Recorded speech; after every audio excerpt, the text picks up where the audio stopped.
Le rayonnement micro-ondes 5G peut manipuler la météo et l'homme.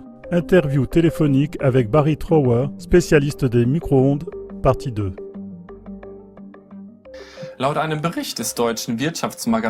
Selon un rapport du magazine économique allemand Wirtschaftswoche du 23 février 2019, Internet va bientôt venir de l'espace. L'appel international Stop 5G sur la Terre et dans l'espace écrit également qu'au moins 5 entreprises ont l'intention d'envoyer la 5G depuis l'espace.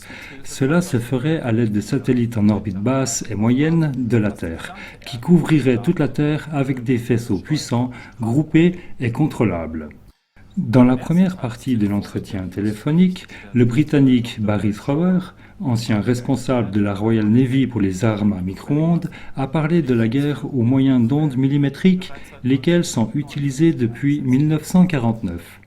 Dans cette deuxième partie, il parle des possibilités techniques et des dangers de la 5G émise depuis l'espace. Cette deuxième partie continue avec la question de savoir comment les humains et la nature peuvent être manipulés par le rayonnement à ondes millimétriques, par exemple en provoquant au moyen de différentes fréquences des sentiments comme le désespoir, l'agressivité et des pensées suicidaires. Selon Barry Trower, le plan Internet 5G depuis l'espace détruira lentement toutes les plantes et donc tout le sol de la Terre, car ce sont les plantes qui maintiennent le sol en vie. Il explique aussi qu'il est aujourd'hui déjà mathématiquement et théoriquement possible de déclencher des tremblements de terre au moyen d'ondes millimétriques. Barry Trower conclut en répondant à la question de savoir qui est responsable du rayonnement 5G à venir et quelles sont les alternatives techniques disponibles. Voyez aussi nos autres émissions sur la 5G et diffusez-les largement. Inscrivez-vous si vous souhaitez recevoir régulièrement des informations sur le développement de la 5G et être informé des activités dans votre région. Voici maintenant la deuxième partie de l'interview téléphonique avec Barry Trower. Est-il possible de manipuler les personnes ou de contrôler leur conscience à l'aide d'un rayonnement à ondes millimétriques comme la 5G? Oh oui, absolument. Vous n'avez même pas besoin de la 5G. Vous pouvez le faire avec de l'énergie. C'était la première application pour la 5G. Cette recherche n'est pas nouvelle. Quand je dis cela maintenant à des conférences, les gens me regardent comme si j'avais deux têtes. Cette recherche a été effectivement réalisée et écrite en 64 avant Jésus-Christ par un scientifique grec vivant en Égypte appelé Ptolémée, épelé avec un P et un T au début. Les Ptolémées étaient d'ailleurs des scientifiques très intelligents. Il a fait chauffer divers objets, puis il a fabriqué une roue pleine et l'a placée devant les visages des gens et a percé des trous tout autour dans la roue. Puis il a fait chauffer des blocs de métal ou d'autres minerais ou d'autres substances et tourné la roue devant leurs yeux avec le rayonnement de l'autre côté du bois. Les radiations passaient donc à travers ces trous et les impulsions sont entrées dans les yeux et le cerveau. Il a écrit une publication à ce sujet qui est encore utilisée aujourd'hui et qui montre que les impulsions de rayonnement vont dans les yeux. À l'époque, on s'en servait comme d'un gag lors des fêtes pour donner le vertige à des personnes afin qu'elles tombent pour provoquer chez elles des crises d'épilepsie pour leur faire perdre le contrôle. Mais les impulsions utilisées dans la guerre, pendant la guerre froide, pouvaient susciter dans l'organisme les mêmes symptômes que la morphine, la marijuana, la faim, le désespoir qui peut mener au suicide, l'agressivité, et si l'on met une fréquence de pulsation spécifique, cela mène à une agressivité sexuelle, des hallucinations, etc. Il pouvait vous donner envie de simplement vous allonger sans bouger. En fait, il y avait un scientifique à l'université de Yale, je le dis poliment, je pense qu'il a été expulsé de l'institut parce qu'il n'était pas d'accord avec la direction qu'il a prise. Son nom est José Delgado, et il a écrit que toute humeur ou tout sentiment dans le corps pouvait être provoqué. Il utilisait toutes sortes d'ondes électromagnétiques, y compris des ondes millimétriques. Puis il est parti de Yale pour l'Espagne, et avec ces ondes millimétriques, il est entré dans une arène et a pu arrêter un taureau lancé en pleine charge. Il l'a arrêté tout simplement. Et il a dit et aussi démontré qu'il pouvait exciter sexuellement des femmes. Il pouvait amener des hommes à dévaster la pièce dans laquelle ils se trouvaient. Il a dit aussi que toutes les humeurs et toutes les émotions pouvaient être déclenchées. C'était dans les années 70. Vous pouvez donc vous imaginer ce qu'il peut faire aujourd'hui.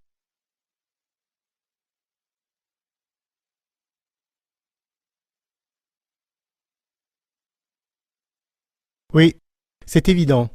Et maintenant regardons l'espace. Dans un proche avenir, un champ de rayonnement sera théoriquement créé depuis l'espace et sur toute la surface de la Terre au moyen de milliers de satellites. Selon vous, est-il possible techniquement d'irradier toute la surface de la Terre ? Ah oui, certainement, et je peux vous dire pourquoi. Autour de la Terre, il y a différentes couches. Mais à environ 60 000 de hauteur, vous avez l'ionosphère. Essentiellement des couches d'hydrogène et d'hélium qui sont électriquement conducteurs. Ce qu'on peut faire, et c'est déjà fait aujourd'hui par, à ma connaissance, il y a aujourd'hui 16 installations sur la planète qui utilisent une géométrie simple et un indice de réfraction. La plus célèbre est HAARP, H-A-A-R-P, en Amérique du Nord. Ce qu'on fait, c'est envoyer des ondes millimétriques et des ondes millimétriques pulsées groupées partout sur la Terre, parce que l'ionosphère les reflète. Elle reflète les ondes millimétriques, tout comme un miroir reflète la lumière. Effectivement, les États-Unis, s'ils le voulaient, pourraient envoyer un faisceau d'ondes millimétriques dans l'ionosphère et pourraient le refléter sur vos arbres, votre bétail, vos cultures et pourraient les détruire.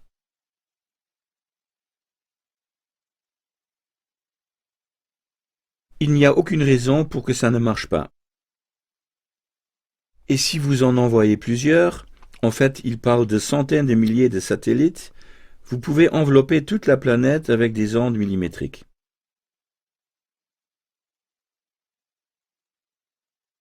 Il y a par exemple des satellites dans le ciel qui diffusent la télévision dans des pays entiers.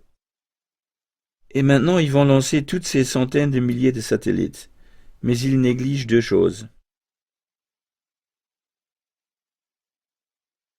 La première, c'est qu'ils vont détruire toutes les plantes vivantes de la planète. Absolument toutes les plantes. Et cela, nous le savons déjà. Je pense que cette expérimentation a été faite en Allemagne et qu'elle a été mise par écrit par des écoliers. Ce qu'ils ont fait, ils ont pris un de ces téléphones sans fil avec lesquels on peut se balader dans la maison. Ils émettent aussi lorsque le téléphone est raccroché. Ils émettent tout le temps, jour et nuit. Et ce que ces enfants ont fait, c'était en Allemagne, c'est qu'ils ont mis des plantes très près d'un de ces téléphones connectés et ils ont vu que ces plantes ne poussaient plus. Le signal émis était très faible et ils avaient des plantes dehors qui se développaient normalement. Il y avait du cresson de fontaine et toutes sortes de plantes. Et donc ils ont constaté que les plantes ont été détruites par les ondes. Et cela a été reproduit à maintes reprises. Ça va vraiment d'abord détruire lentement toutes les plantes de la planète, soit parce que leur résistance aux bactéries sera affaiblie, soit parce que la plante elle-même sera détruite, probablement les deux. Ça détruira le sol parce que ce sont les plantes qui aident à garder le sol en vie. L'autre chose qui va arriver, c'est que toutes les créatures volantes de la planète seront détruites. Parce qu'à l'heure actuelle, elles peuvent voler vers des endroits où il n'y a pas d'ondes millimétriques et peuvent ainsi récupérer et se reproduire. Mais une fois que la planète sera saturée, les insectes ne pourront aller nulle part ailleurs. Mais il y a encore plus grave que ça, c'est que, et beaucoup de gens ne le savent pas à propos de l'écologie de notre planète, c'est qu'environ 70% d'un poisson est de l'arbre. Et la raison en est que lorsque les feuilles tombent en automne, elles sont emportées dans les eaux de surface ou bien elles pourrissent dans le sol et les eaux de pluie les entraînent dans les rivières. C'est ainsi que la biomasse se retrouve dans les mers, les lacs et les rivières. Il y a là une énorme chaîne alimentaire, un réseau alimentaire. Les plus grands réseaux alimentaires de la planète se trouvent dans les océans. Et ils commencent avec les bactéries, et c'est les bactéries qui mangent les feuilles et qui sont elles-mêmes à leur tour mangées par d'autres bactéries, puis par des organismes unicellulaires, plus gros, et c'est ainsi que tout s'enchaîne depuis l'arbre. et donc 70% de la matière des poissons provient des arbres. Cela provient véritablement de ce qu'un arbre a rejeté. Donc si vous détruisez les arbres, vous détruisez aussi les poissons vivants et pratiquement tout ce qui vit dans les océans. Mais à cela s'ajoute une autre étape. Je suis désolé que les réponses soient si longues, mais c'est très important.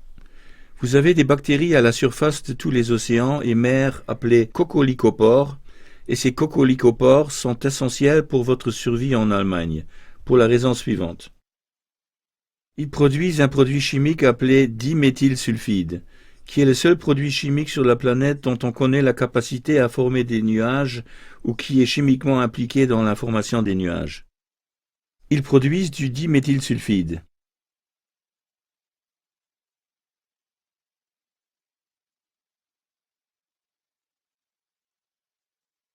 Ils le produisent comme un déchet, il va dans l'atmosphère et se mélange avec les produits chimiques de l'atmosphère et ainsi il est utilisé.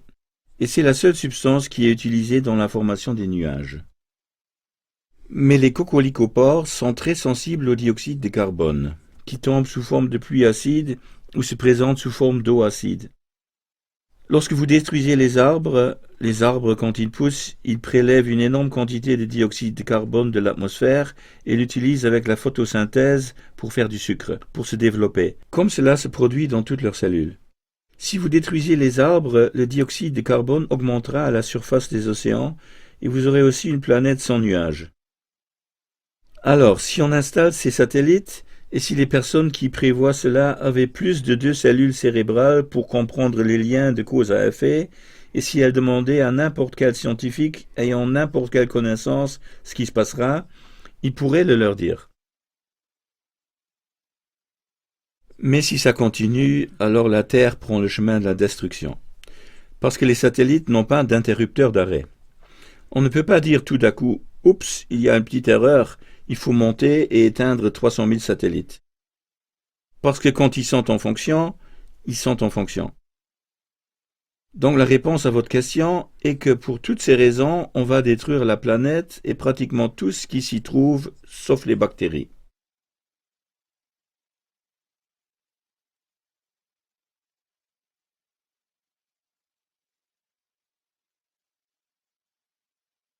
Permettez-moi une question plus technique sur les satellites.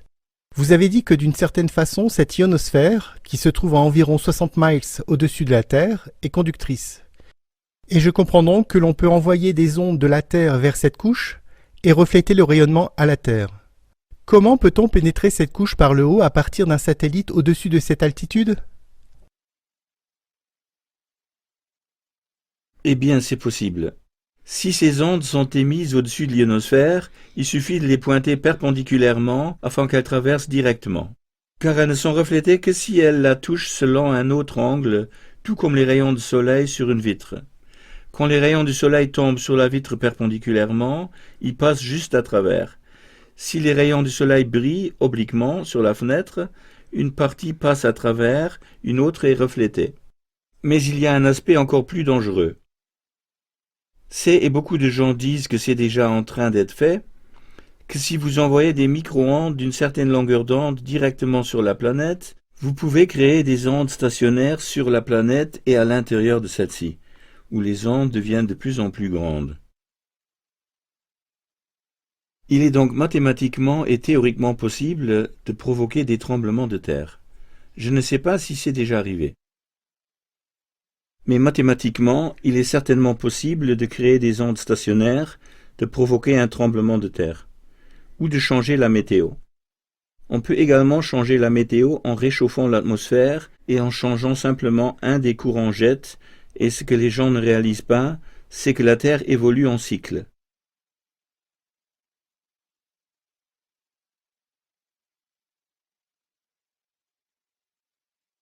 Vous avez le cycle du carbone, le cycle de la roche, le cycle océanique, et certains de ces cycles durent des dizaines de millions d'années. Et quand vous commencez à changer ces cycles, car ils sont tous liés, vous ne pouvez changer un cycle sans affecter les autres. Vous avez les cycles de chaleur des grands fonds marins. Il y en a beaucoup et quand vous en changez un, vous commencez à changer tous les autres. Et ce que vous pourriez faire, et curieusement, il y a un médecin qui a écrit cela très récemment, et je pense que c'est hier que quelqu'un me l'a dit, un médecin dont je ne connais pas la spécialité, a dit qu'avec ce que nous faisons, nous allons probablement ramener en arrière l'évolution de la planète à environ 2 millions d'années.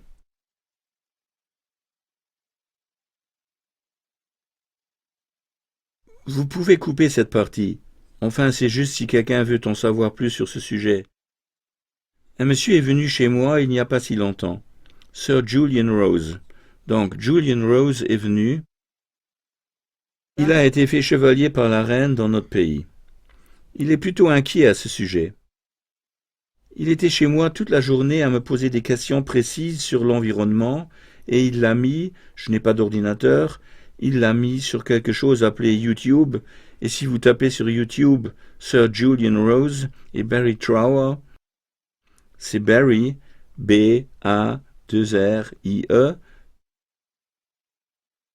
Trower, T-R-O-W-E-R.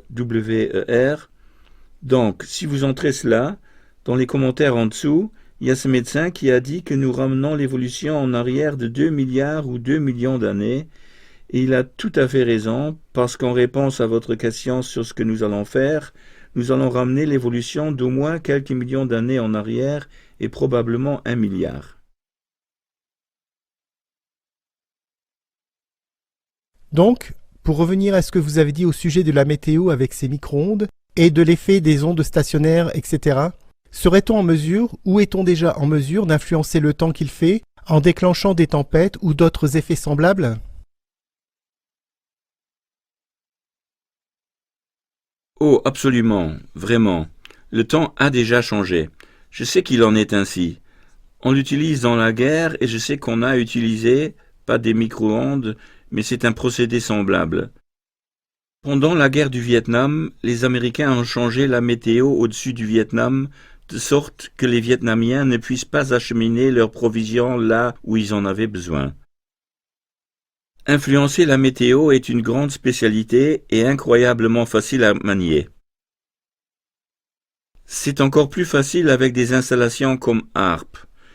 C'est incroyablement facile avec leur grand système de 140 stations. Je pense qu'il y en a environ 140. Les gens ont écrit des livres sur la façon de changer la météo. Le problème, c'est qu'une fois qu'on change ça, on ne peut pas revenir en arrière. C'est ça le problème. Je pense que c'est l'un des plus grands dangers ou le plus grand danger auquel la planète est maintenant confrontée. C'est quelque chose comme ça qui s'est déjà produit lorsque les scientifiques ont tenté d'éliminer le plomb dans l'essence. En fait, l'industrie pétrolière les a traduits devant la justice. Et l'industrie, avec ses avocats très coûteux, a gagné et les scientifiques qui ont essayé d'éliminer le plomb dans l'essence ont perdu. Il n'y a aucune partie de cette planète, du pôle nord au pôle sud, où l'on ne peut pas détecter le plomb venant de l'essence qui est entré dans l'atmosphère et de là sur la planète. Vous pouvez même en trouver dans la neige au pôle nord et au pôle sud. Il n'y a pas une seule partie de la planète qui ne soit pas contaminée. Quand on pense au plomb dans l'essence, au danger qu'il représente pour le cerveau des enfants, pour les asthmatiques, etc., le nombre de décès doit être phénoménal. Ça, c'est déjà assez grave. Et en comparaison à cela, ce que nous avons là maintenant est encore pire. Ça va être bien pire que cela. Et encore une chose, si vous avez des scientifiques, et je sais que les scientifiques allemands sont extrêmement intelligents et que certaines des meilleures publications de recherche viennent de votre pays. Si vous avez des scientifiques qui m'écoutent et qui aimeraient que je passe en revue avec eux les parties les plus impliquées du cerveau ou du processus cellulaire, dites-le moi s'il vous plaît.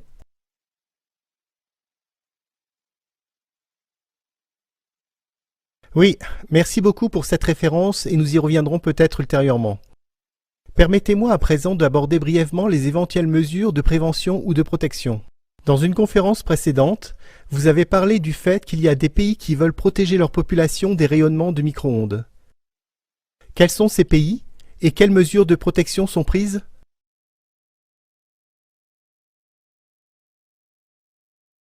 Il y a effectivement 58% de la population mondiale qui prend des mesures pour protéger les femmes enceintes et les enfants. Maintenant, je dois faire très attention ici, parce que dès qu'un pays dit qu'il va le faire, l'industrie vient avec des wagons pleins de juges et d'avocats et commence à causer des problèmes. Je peux vous dire ce qui a été publié. Par exemple, en Chine, si vous êtes une femme enceinte en Chine, vous devez porter des vêtements de protection par-dessus votre ventre, sinon vous pouvez être arrêté. Très beau pays, pour autant que je sache, mais vous pouvez être arrêté dans la rue par la police qui vous demandera de montrer vos vêtements de protection. Donc, il protège l'utérus. Je sais d'Israël et de certains pays européens, en particulier la France, que les micro-ondes sont ou doivent être retirés des crèches, des maternelles, des écoles, de certaines bibliothèques publiques, de certaines écoles supérieures et universités, où les jeunes gens étudient, ou bien là où il y a des femmes en âge de procréer. Je sais qu'en Russie, il y en a qui mettent en bas des antennes. Ils ne prennent même pas la peine de demander. Ils les démolissent là où ils n'en veulent pas.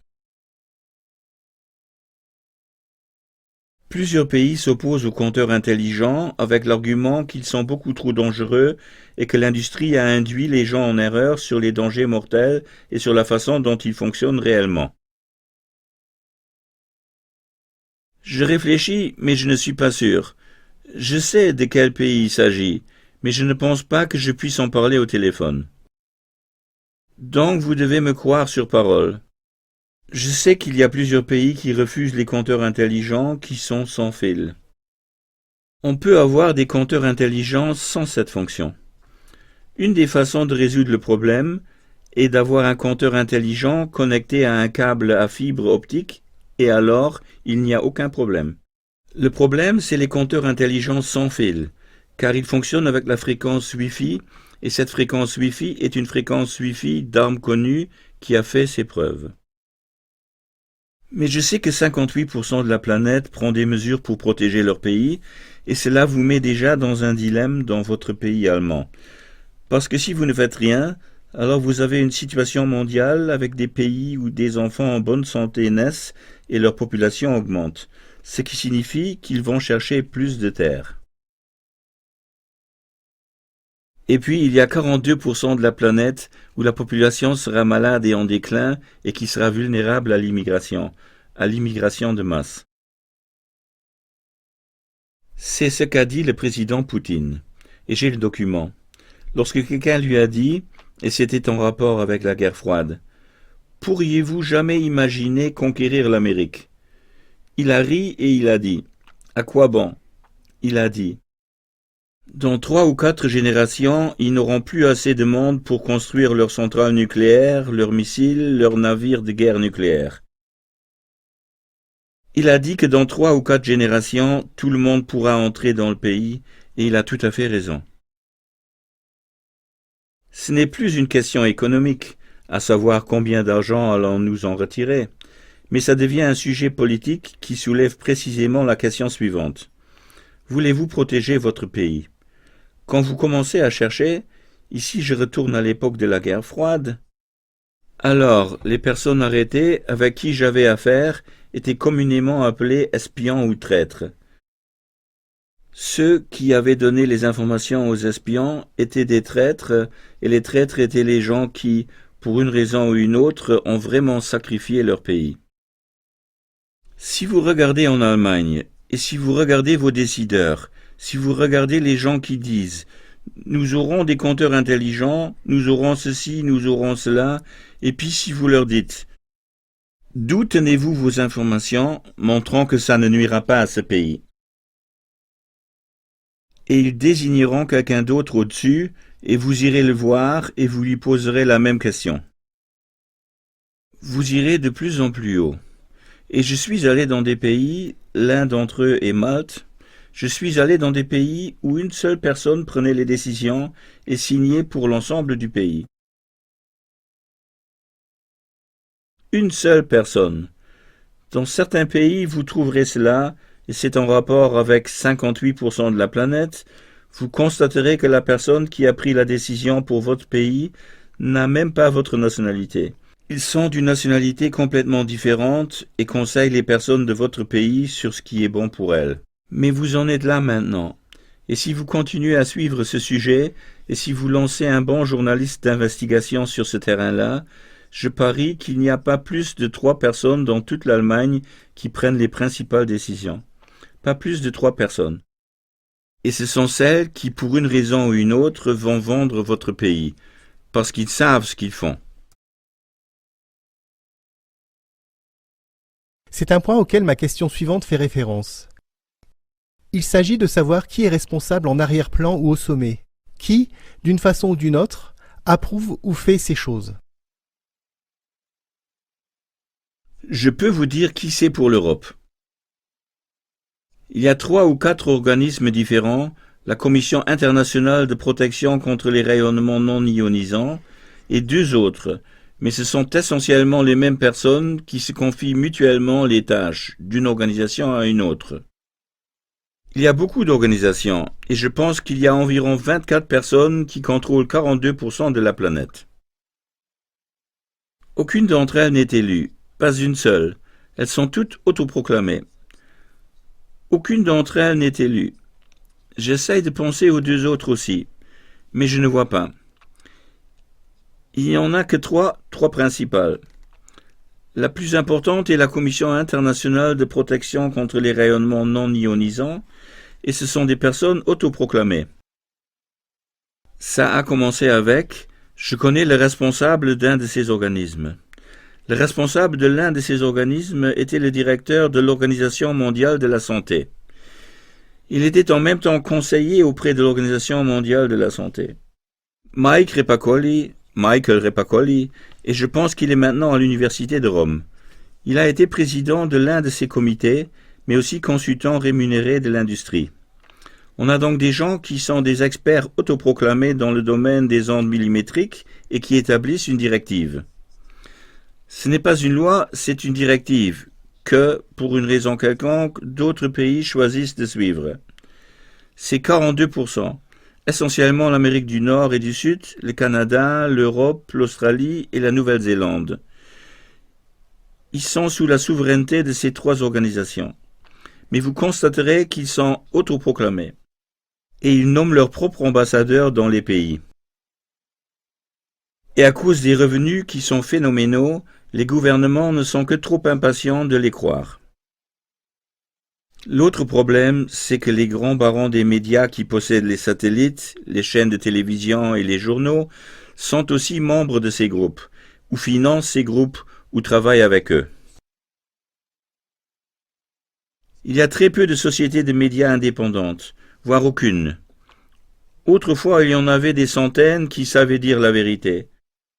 Maintenant, ils ne mentent pas, mais ils cachent la vérité. C'est la différence.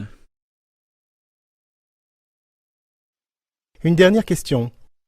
Existe-t-il des alternatives à ce système d'ondes millimétriques si l'on veut réaliser cet objectif technique de connecter des objets et de relier des personnes dans un réseau de communication mobile?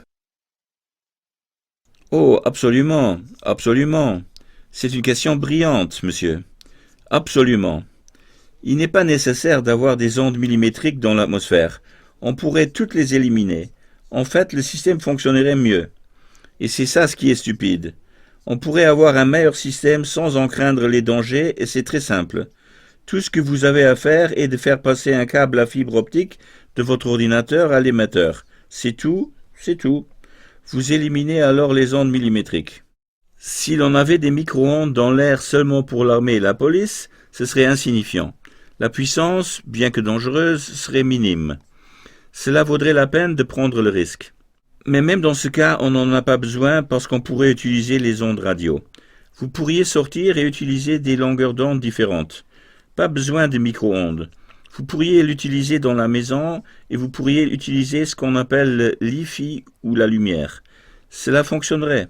La seule raison pour laquelle ils utilisent des ondes millimétriques Et c'est une raison très simple, c'est qu'en 1999, entre 350 et 500 entreprises parmi les plus puissantes du monde ont choisi cette longueur d'onde spécifique, sans en parler à des gens comme moi, qui est en fait la longueur d'onde la plus mortelle car elle cause les plus graves dommages cérébraux. 500 des entreprises les plus puissantes au monde ont maintenant créé les bases et tout ce qu'il faut pour mettre le Wi-Fi partout, y compris dans les compteurs intelligents.